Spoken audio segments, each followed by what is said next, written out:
Hi Jens, how are you doing today? I am doing wonderful actually. Thank you for asking. I am here stitching, hopefully stitching or crafting along with you. And I am working on a piece that you might recognize if you watched Caroline's announcement video, and you might not recognize if you haven't yet. This is my new design that I am actually stitching the model for right now. So this is even, I'm actually pre-recording this before this has been before Caroline announced the release of her kit.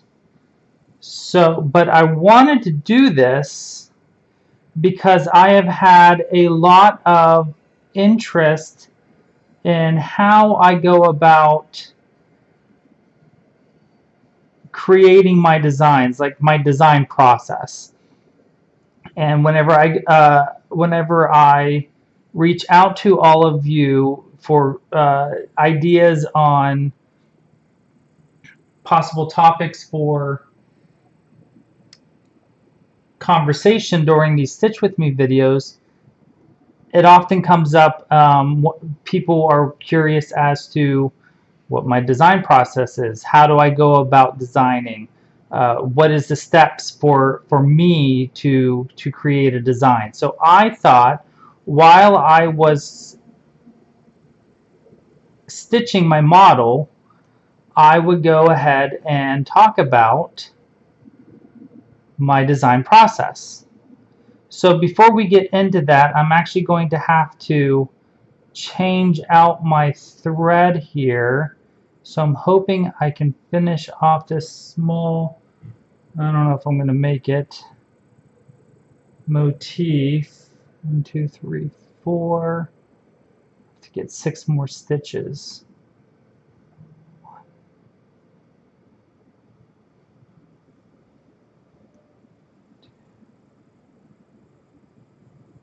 Oop. Let's see if changing to a petite needle will help.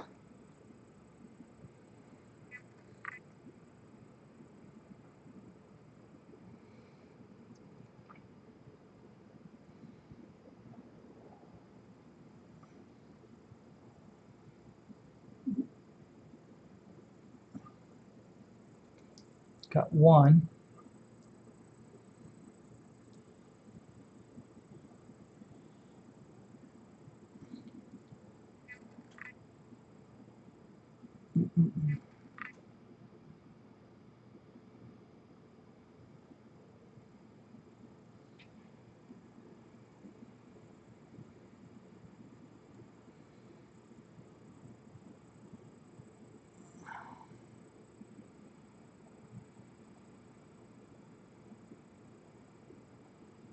There we go.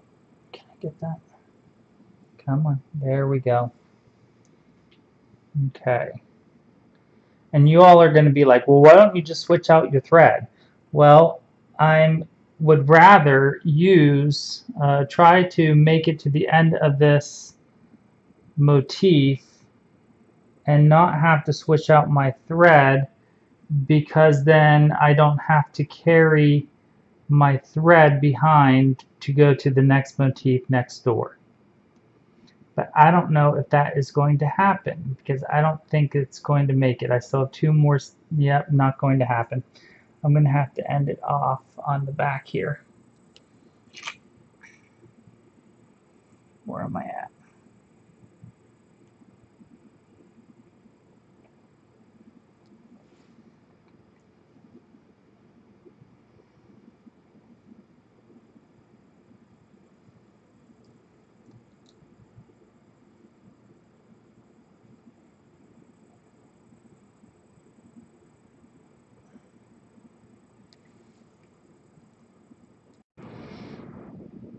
Okay, I am back. I went ahead and paused the video so I could tie it off on the back. It was just being a little bit too fiddly for me, and I went ahead and got my thread ready for the next one, and now I am doing the loop start for this thread here. So to get into, just to give you a little bit of background on this design, this is my new design. I actually am not quite sure what I'm calling it yet, so I can't give you a title for the, but I'm sure if you go check out Caroline's video, she will have that information, or it will be available to you shortly. So I am stitching this 2 over 2 on 28 count Mushroom Lugana by Zweigart.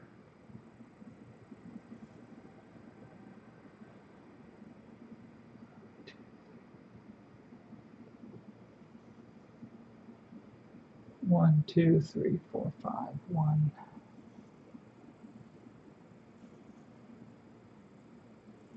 Using two colors of DMC. I'm using 519 and 517.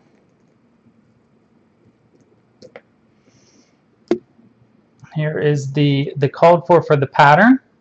Of course, in her kit, if you've watched her video, she is providing threads from hand-dyed threads that you are welcome to stitch with it.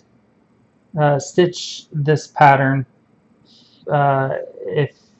or you can use the called for DMC.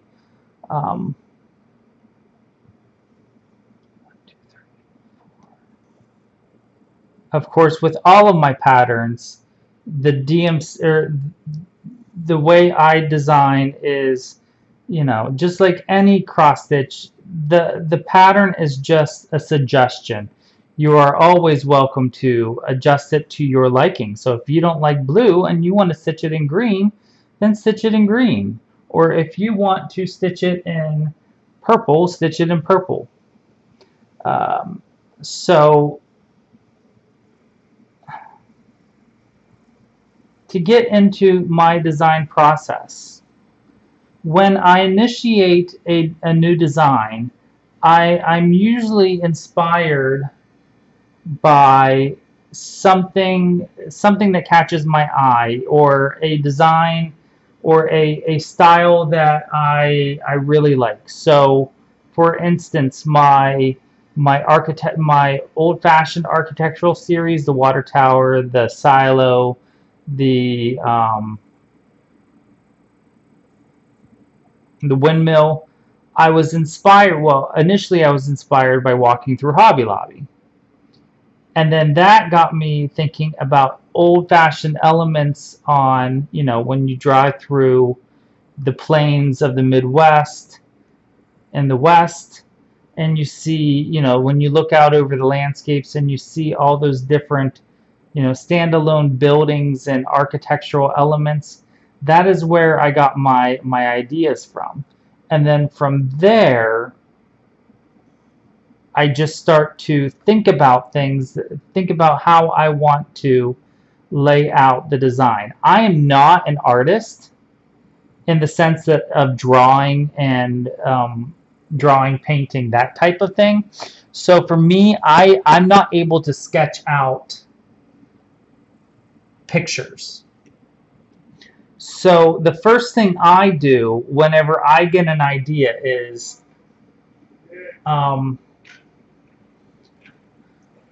for instance, when I was at Hobby Lobby that day and I saw the windmills, I took pictures of the things that I was interested in.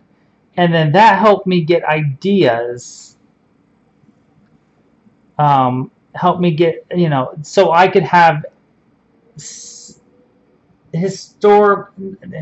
I don't want to say historical accuracies, but, physical accuracies within the design.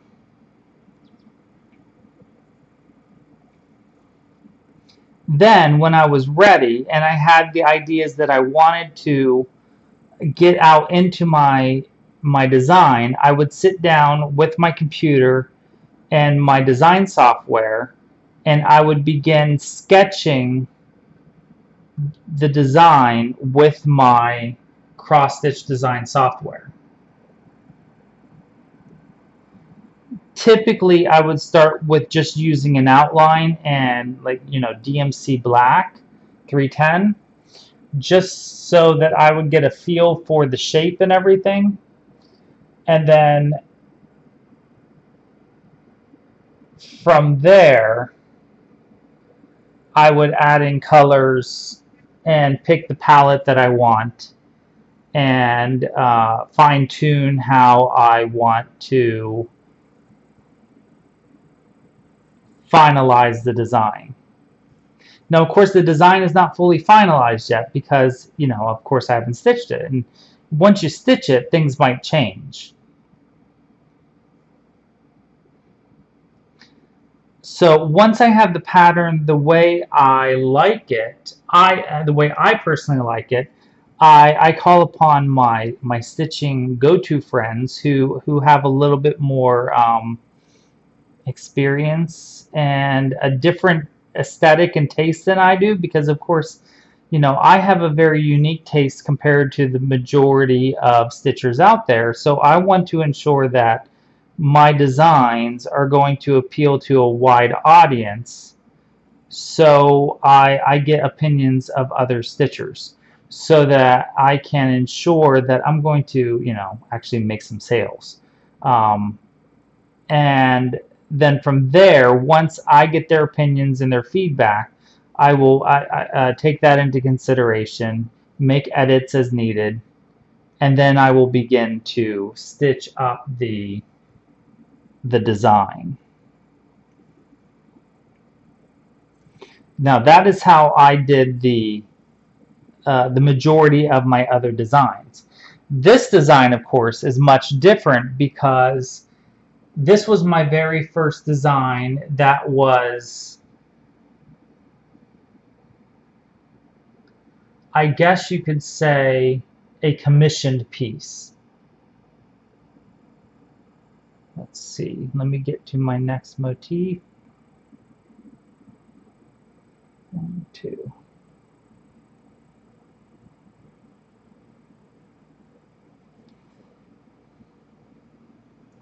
So this one, because obviously I'm not, I don't stitch this specific style of stitching typically. This one was much more a collaboration between Caroline and myself. So she initiated the request of the design and gave me ideas as to what she wanted incorporated into the design.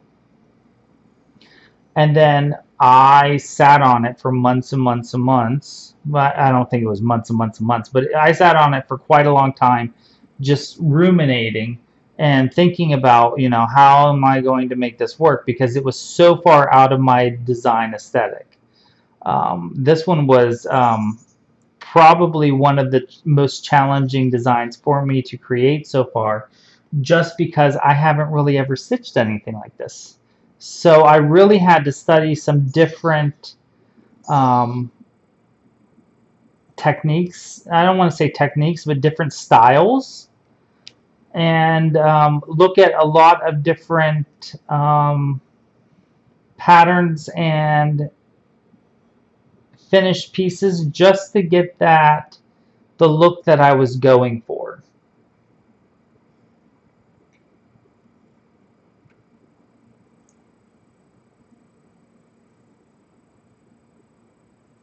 And then I began, just like the other patterns, and I began in my software to sketch it out on the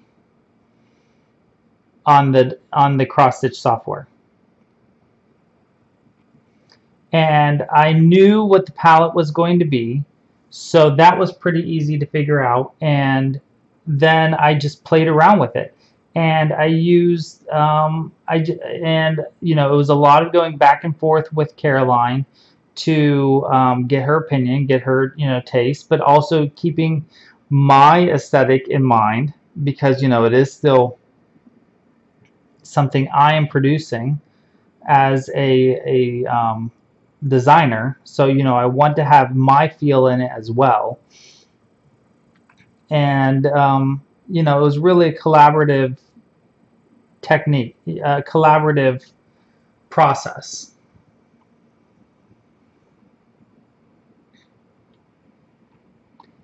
And once we had the final design where we liked it, I began stitching it.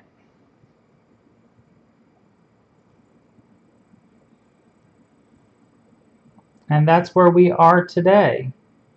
So, and actually, I don't think now that I'm stitching it, there are not going to be any final edits. I'm just going to have to stitch it, take some pictures, and then get the final PDF ready to go for the design. Now, keep in mind, this is an exclusive design for Caroline's kit until her kit is sold out. Eventually, I will be offering it on my in my store, but I don't know when that will be. And I'm in no hurry to do that because, I'm supporting Caroline's Evertote store.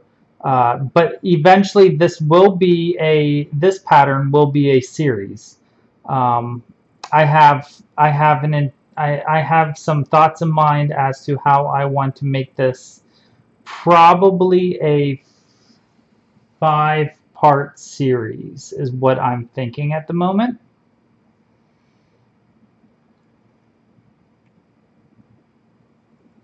So we will see how that plays out.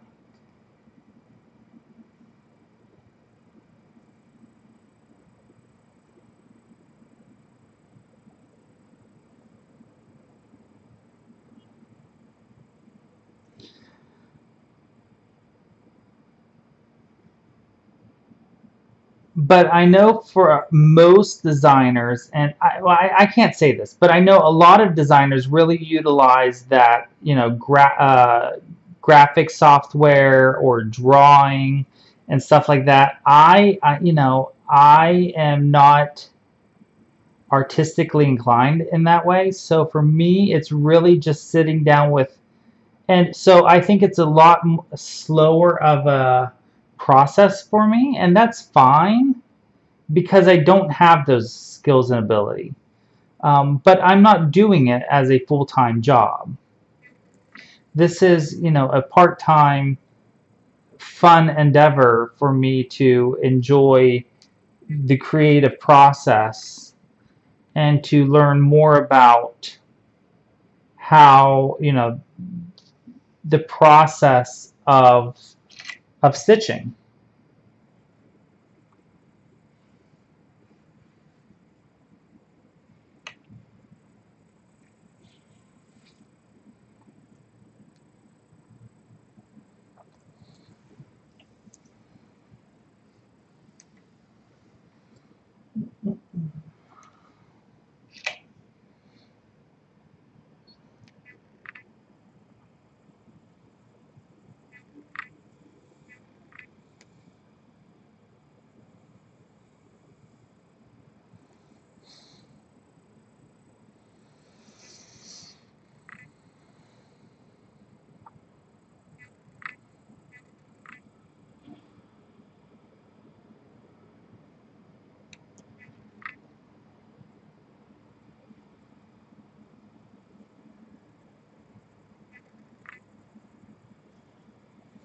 A funny story about this process here.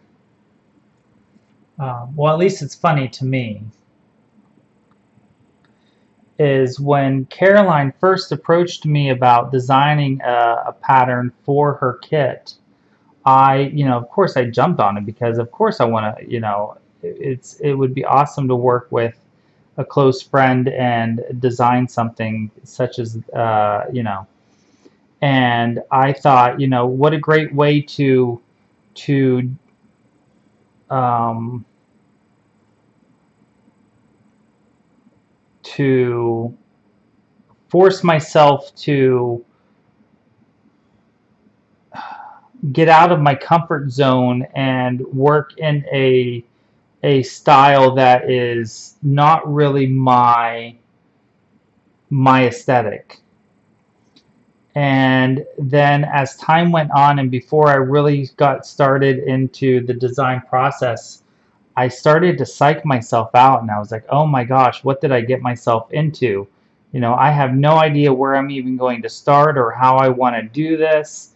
And it's just, I don't know how I'm going to make this work just because it was so, this whole Quaker-esque style is so foreign to me as a stitching technique because I consider myself a much more modernist style stitcher, or you know, I don't want to even say I'm a modern stitcher, but I prefer the looks that are much more detail oriented. And you know, the Quaker, and I quote Quaker-esque, because I know this is not fully a Quaker style design. Um, it just has Quaker elements. Is very very atypical of my style.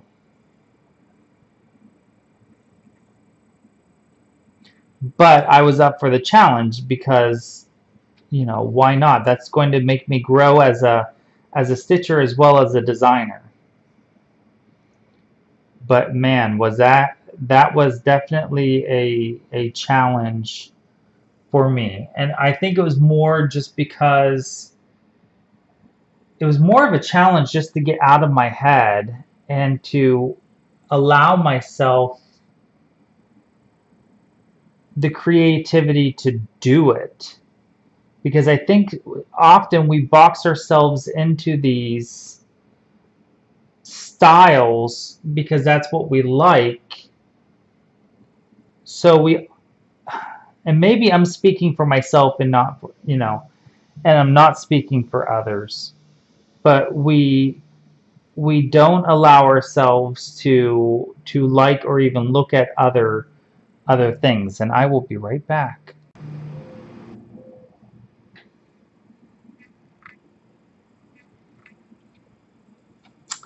Okay, so I don't remember where we were at. I just said, oh, that's not where I was at. Um, I had a phone call that I had to take, so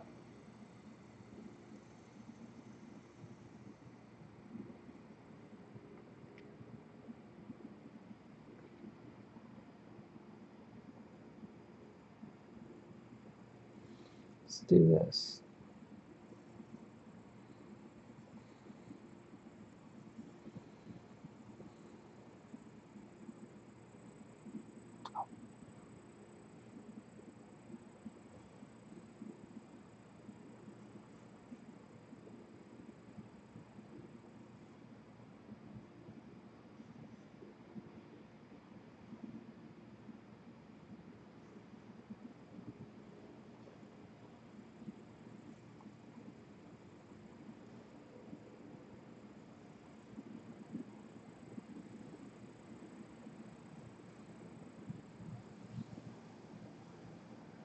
So anyways, I hope you like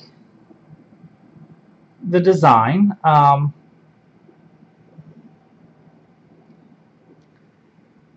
Go check out Caroline's video on Off the Grid Needle Arts.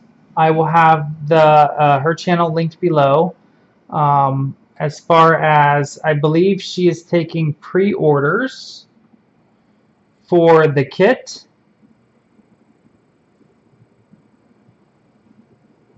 which includes an Evertotes bag or this design and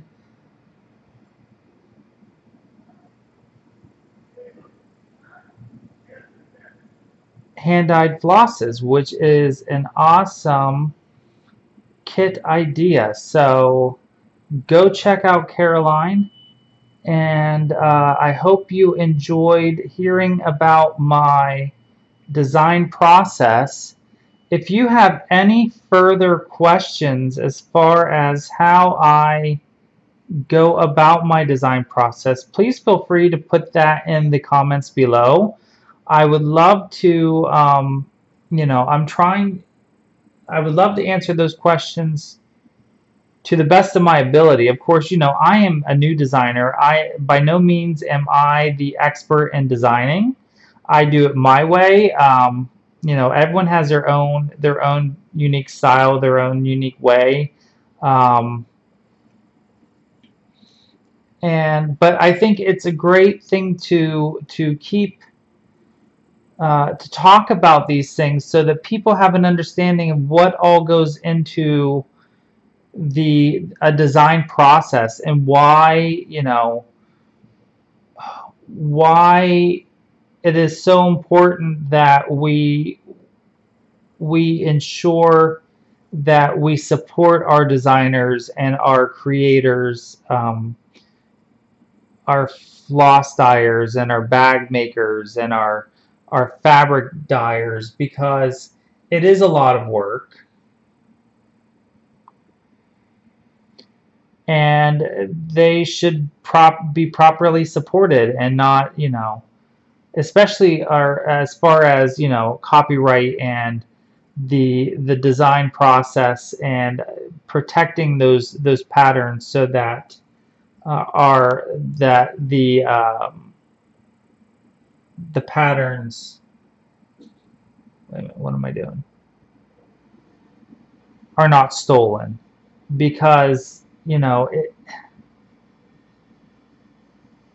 designing it is not a simple task. For some of us it takes a lot of work and a lot of effort and a lot of time. I think this pattern that I designed here, while it has not taken me a long time to stitch up, has probably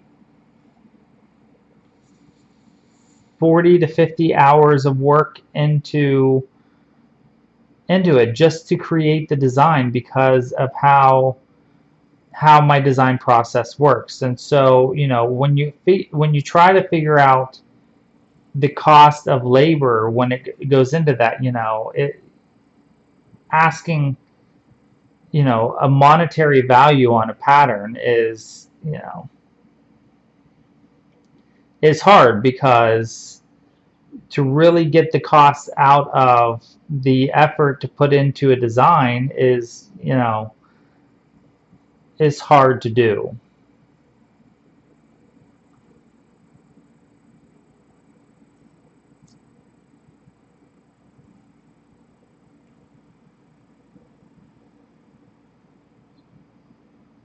Okay.